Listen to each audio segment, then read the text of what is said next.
America తమపై ఆంక్షలు ఎత్తివేసి బలగాలను ఉపసంహరిస్తామని శాంతి ఒప్పందం ముసాయిదాపై హామీ ఇచ్చినట్లు ఇరాన్ ప్రకటించింది. వైట్ హౌస్ ఈ వాదనలను పూర్తిగా తోసిపుచ్చింది. ఇరాన్ మీడియా ప్రసారం చేస్తున్న వార్తలు కేవలం కట్టుకథలని అమెరికా స్పష్టం చేసింది. చంద్రుడిపై మనుషులు శాశ్వతంగా నివసించేలా అమెరికా అంతరిక్ష సంస్థ నాసా భారీ ప్రణాళికను ప్రకటించింది.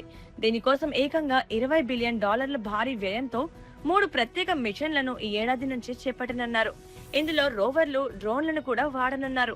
లెబనాన్లోని లితానీ నది ప్రాంతంలో ఇజ్రాయెల్ దళాలు, హెజ్బొల్లా మిలిటెంట్ల మధ్య తీవ్ర ఘర్షణ జరిగింది. తాము దాదాపు 100 హెజ్బొల్లా స్థావరాలను ధ్వంసం చేశామని ఇజ్రాయెల్ ప్రకటించగా ఈ దాడుల్లో 12 మంది ప్రాణాలు కోల్పోయారు.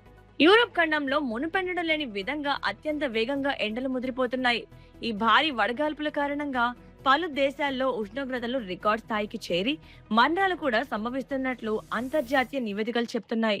ఆఫ్రికా దేశాల్లో వేగంగా వ్యాపిస్తున్న ఎబోలా వైరస్ నియంత్రణకు థాయిలాండ్ ప్రభుత్వం కఠిన నిర్ణయం తీసుకుంది. ఎబోలా ప్రభావిత ప్రాంతాల నుంచి వచ్చే వారికి ఏకంగా 21 రోజుల పాటు నిర్బంధ క్వారంటైన్ విధిస్తూ నిర్ణయం తీసుకున్న మొదటి దేశంగా థాయిలాండ్ నిలిచింది. మరిన్ని అప్డేట్స్ కోసం మా ఛానల్ ని ఫాలో అవ్వండి.